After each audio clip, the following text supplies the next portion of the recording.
Plus que quelques semaines avant le jour J et je ne vous cache pas que j'ai quelques petites craintes qui ne font que s'amplifier de jour en jour. Des craintes dont j'avais conscience dès le début et dont je vous avais parlé, mais malheureusement, ça se concrétise. Et oui, depuis plusieurs jours, mes douleurs aux genoux se sont réveillées et de nouvelles douleurs sont apparues, très vives au niveau de l'extérieur du pied droit. Ça me ralentit beaucoup dans ma préparation et c'est très frustrant. Vous imaginez bien que ce n'est pas possible pour moi de rester comme ça sans rien faire.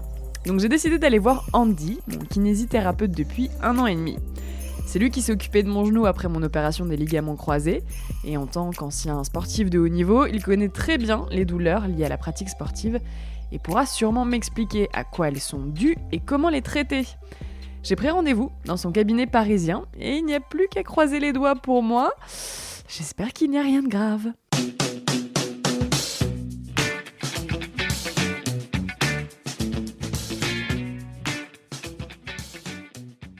Salut Andy. Salut Cléo. Ça va? Bon alors, ça va et toi? Ça va. Raconte-moi tout, qu'est-ce qui t'amène? Alors, du coup, je viens de voir, ça fait un bout de temps qu'on s'est pas Ouais. vu. Ça fait un bout de temps qu'on s'est pas vu, tant mieux, j'ai envie de dire même d'ailleurs, parce que c'est plutôt une bonne chose. Ça veut dire que j'ai pas eu trop de problèmes ces derniers mois, donc c'est cool. En gros, alors pour t'expliquer, donc je viens aujourd'hui parce que je me suis lancée dans une prépa semi-marathon. Mhm. Voilà. Semi-marathon de Paris, du coup, j'imagine. Semi-marathon de Paris, ouais. Mars. En mars, le 6 mars. Parfait. Que tu fais aussi, je crois d'ailleurs, non? Oui. Ah, voilà, parfait. Et donc, comme tu le sais, vu que ça fait quand même un petit bout de temps maintenant que tu me suis, j'ai un peu peur, j'ai recommencé à courir. Mhm. Et là, en courant tout court même d'ailleurs, je me suis rendu compte que je commençais à avoir des petites douleurs. Mhm. Des petites douleurs aux genoux, j'ai développé même des petites douleurs que j'avais pas avant, à la hanche, au pied, enfin super quoi. Mamie Cléo de 30 ans. La totale, la Se trentenaire qui se remet au Se sport. remet au sport. Donc, je me suis dit que ça allait être peut-être plus prudent que je vienne te voir Yes, ça marche. pour essayer de pas aggraver tout ça et puis d'essayer d'avoir une prépa à peu près correcte et que juste pas quand je parte dans des runs, je me fasse mal partout, tout le temps, quoi. Bah ouais. Non, c'est bien, c'est une bonne démarche. Ouais. Bon, on va regarder ça si tu veux. Ouais, carrément, Ok. carrément. Raconte-moi un peu, t'as commencé à reprendre la course quand, à peu près? Alors là, j'ai commencé à reprendre la course il y a quelques semaines. Ça fait 3-4 semaines à peu près Ok. que je me suis remise à courir. Au début, tranquillou, j'ai essayé de faire 5 km et tout. Mhm. J'ai essayé de faire de plus en plus progressif. Là, sur les dernières séances, les dernières sorties que je faisais 8-10 entre guillemets assez facilement, parce que ça peut pas vraiment dire assez facilement, mais j'ai commencé à faire de plus en plus. Mhm. Et j'avoue que là, plus je pousse et plus j'arrive dans les 10 km, plus vraiment à la fin, Plus il y a la j'ai barrière, mal c'est partout. difficile. Et les lendemains, je prends cher. J'ai Ok. vraiment mal et je sens que j'ai des douleurs dans le genou qui reviennent et tout. J'ai une petite douleur au pied là qui commence un peu à m'enquiquiner et qui m'empêche de vraiment pouvoir courir comme je le voudrais. Mhm. Donc voilà, je voulais un peu te demander des conseils Bon, là-dessus. il y a déjà pas mal de petits Ouais, il y a indices dans pas ce mal que de tu viens choses. de me dire. Il y a pas mal d'indices Ouais. sur ce qu'on va pouvoir faire. On s'est vu il y a bien une bonne année déjà. Ouais, Et ça a dû faire peut-être 6 ou 8 mois qu'on se voyait plus pour ton genou. c'est ça. T'as pas couru dans cet intervalle? Des petits footings, mais vraiment Juste- tranquille quoi. Ok, épisodique. Ouais. Donc c'est ta vraie reprise Ouais. il y a quelques semaines. Mm. Ok. T'as repris, tu m'as dit, t'as repris 5 km tranquille. Ouais. T'as repris à quelle fréquence dans la semaine? J'ai commencé, j'en faisais 1 par semaine. Ouais. Et là, j'ai essayé de faire minimum 2 par semaine, voire 3, parce que c'était Ok. sur mon petit plan d'entraînement, c'était ce qu'on me demandait de faire. Ok. Donc voilà. Mais en fait, là, tu vois, par exemple, ça fait 1 semaine que j'ai pas couru parce que j'ai ces petites douleurs qui me cassent la nénette et voilà, qui m'empêchent. J'imagine que plan d'entraînement que t'as récupéré sur internet ou un petit truc comme ça. Non, je me suis fait. Ah. Attends, Suivi du coup. Bah oui, Ok, c'est bien, c'est bien. T'as de l'ambition en plus, donc tu fais les choses bien. exactement. Non, mais il y a 2-3 petits indices. Sur la reprise, tu as fait les choses plutôt correctement. Ok. Donc, on pense que c'est plutôt bien parti de ce point-là. 1 par semaine, c'est bien. Reprendre très progressif. Après, le 5 bandes, voilà, la première reprise, peut-être un peu ambitieux. Ok. Il y avait moyen de fractionner peut-être un peu plus. Alors, au début, sur les premières séances, ce qui est intéressant, c'est de peut-être faire un peu moins de course à pied et un peu plus de marche. Mhm. Faire de l'alternance comme ça. Et puis, petit à petit, au fur et à mesure des séances, rajouter de la course, rajouter de la course, rajouter de la course. Faire quelque chose de très progressif. Ouais. C'est ce que tu as plus ou moins fait sur les semaines, Mm. mais pas forcément dans la séance en elle-même. Donc déjà, ça peut être un point intéressant à mettre en place dès aujourd'hui. Donc déjà là, il y a des trucs à faire. Mm. Après, tu m'as dit petite douleur à la hanche, petite douleur au pied. Ouais. Ok, tu t'es remis Tout avec... du même côté. Je sais pas pourquoi, mais bon. Forcément, j'imagine. Voilà. Généralement, ça se fait de Euh. cette façon-là. J'imagine que tu as ressorti tes pompes de Mes- l'an dernier mes ou vieilles tes vieilles pompes. Non, en plus, là, j'ai du bon matériel. Ok, cool. Mm. Bon. Après, il faut voir dans la séance en elle-même. Tu vois, et peut-être que tu as commencé un peu fort, il va peut-être falloir réadapter, etc. Nous, ce qu'on peut faire, si tu veux, c'est que tu m'expliques un peu plus en détail où est-ce que tu as mal, Ouais. déjà. Comment, voilà, à quel moment. Tu me dis que tu as mal aussi, surtout le lendemain. Ouais. Ça, c'est un autre indice. Peut-être que la charge d'entraînement, elle est un peu forte. Il y a moyen de réduire un petit peu. C'est ton indicateur. Si le lendemain, ça boitille, ça fait mal, un peu trop de charge la veille. Diminue un petit peu. Dès que tu n'as plus cet indicateur de douleur le lendemain, l'étape est passée, on peut remettre un peu de charge, etc. Ok. Mais après, le truc, c'est que j'ai du mal à m'en rendre compte parce que sur le coup, quand je cours, et en plus, tu me connais un peu maintenant, dès que je cours, je veux faire mon objectif et je vais pas forcément écouter les douleurs que je vais avoir aussi en courant. Donc là, typiquement, la dernière séance que j'ai fait, je commence à courir, j'ai une douleur au pied. Je me dis, c'est rien, il fait froid, tu vois, ça doit être le un froid. Peu dur, et puis on y retourne. Je suis pas assez chauffée, en me chauffant, ça va aller. Et en fait, sauf que là, depuis une semaine, je boite, quoi.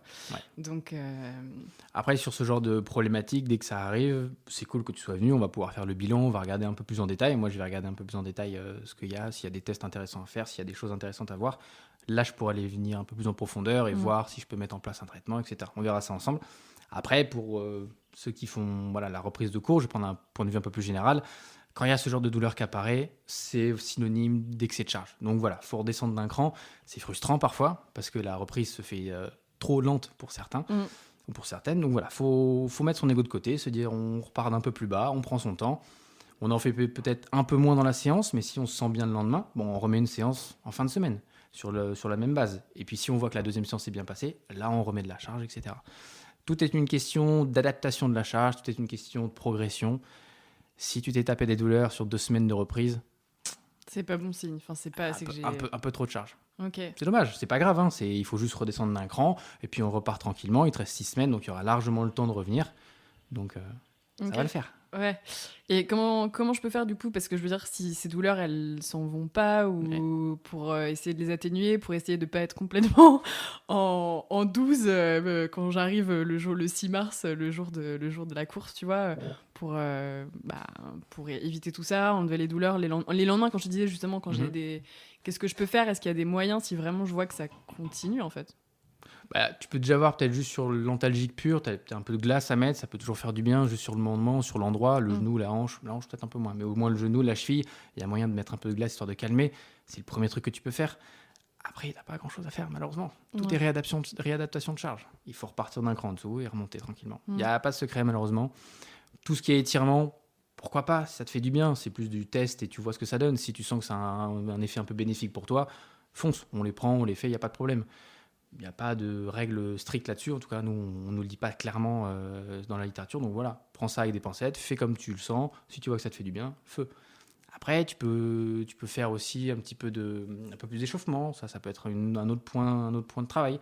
Peut-être que tu pars un peu tout feu, tout flamme sur ta séance, etc. Donc, vois de ce côté-là aussi. Peut-être prends un petit quart d'heure. Tu dis, allez, petit quart d'heure, juste trotting, très tranquille. Tu peux même te chauffer les bras. C'est con, mais un coureur, on peut s'échauffer les bras vite fait. Mais non, mais tu sais qu'en plus, vraiment, sur certaines séances, j'ai eu mal aux épaules. Là. Ouais, ça m'a tiré dans les épaules. Ça arrive. J'ai vraiment tous les problèmes du monde. Donc voilà, ça c'est un autre point que tu peux essayer de voir. Peut-être t'échauffer un peu plus, faire exprès une séance ou deux. Allez, je me force et je me dis, allez, je me fais un quart d'heure d'échauffement. Et on voit ce que ça donne. Si tu vois les bénéfices, feu. Mais du coup, d'un point de vue, tu vois... musculaire, le fait de s'entraîner aussi l'hiver, ça a un impact ou pas? Parce que là, c'est vrai que dès que je sors, je me caille. Et c'est pour ça aussi d'ailleurs que j'ai eu une fausse idée quand j'ai commencé à courir, que j'ai eu la douleur au pied. J'ai vraiment cru que c'était à cause du froid. Ouais. Ça peut avoir un impact. Alors, il reste léger, pour être très honnête, il reste léger.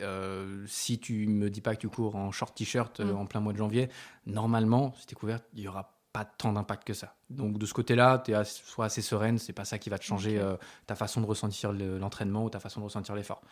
Après, ce qui peut être intéressant, je reviens juste sur les 6 semaines qui te restent à faire, cette notion de progression, parce que en vérité, c'est quasiment ça qui va faire que ça va bien fonctionner sur ces 6 prochaines semaines. Je sais pas si c'est le cas, mais tu m'as parlé de planification. Ouais. Tu as déjà tes 6 semaines de planifier, donc tu sais à peu près vers quoi tu tends, tu sais à peu près quelle charge de travail tu vas avoir. À peu près, le souci, c'est que du coup, comme je me suis fait des petites douleurs, j'ai pas pu vraiment faire ce que je devais faire. Donc, c'est un tout petit peu déséquilibré. forcément. Tout, quoi. Cette planif, tu as des douleurs, effectivement, il faut que tu la revoies du coup avec celui qui t'a fait la planif, parce qu'elle va forcément changer. Si tu as des douleurs, que tu dois sauter une séance, etc., faut être réactif, il faut se dire, ok, celle-ci, elle va sauter, on va la décaler d'un jour ou deux, je vais pouvoir faire peut-être une séance de soins tranquille pour faire redescendre les tensions, faire redescendre la douleur, et puis je la ferai peut-être après. Et donc, ça décale un peu la planif. Ouais. Donc ça, pour le coup, c'est important, même pour ceux qui ne font pas de planif avec un tiers et qui la font plutôt eux-mêmes à la maison. N'hésitez pas à prendre votre petit calendrier, vous avez vos 6 semaines, et puis voilà, on regarde. Là, je vais plutôt me reposer parce que j'étais un peu sous douleur, alors hop, on décale. Important d'avoir une visu sur ce qu'on va faire, cette planif. C'est hyper important pour, garder la motivation, surtout hivernale, et 2, avoir une observation claire et nette sur comment on va préparer, qu'est-ce qu'on va faire, etc. Ok. C'était le petit... Ouais, c'est important. Mais je sais pas, derrière la question générale, mais t'as souvent des coureurs qui viennent pour des problèmes genoux, pieds Ouais, c'est quand même une majorité. Alors, une majorité genoux, hanches plutôt, pieds plus rarement. Ça peut arriver, mais plus rarement. Ça reste plutôt des problématiques tendineuses. Je pense au tendon d'Achille, j'en ai quelques-uns. Les genoux, assez souvent, assez souvent. Ça peut venir de plein de choses. C'est pour ça que je te demandais si tu avais gardé tes vieilles chaussures. Et, donc, ça peut venir du matériel. Ça peut venir que ça fait longtemps que les gens n'ont pas couru, donc ils s'y remettent un peu. La mise en route est compliquée. Voilà, tout feu, tout flamme, et ça fait un démarrage un peu difficile. Ça peut venir aussi des petits déficits qui se sont mis depuis les 2 ans de sédentaires qui sont passés. Donc ça aussi, il faut regarder. Généralement, je dis généralement, mais c'est à voir vraiment au cas par cas. C'est pas précis comme ça, mais voilà, de façon générale, c'est plutôt la hanche.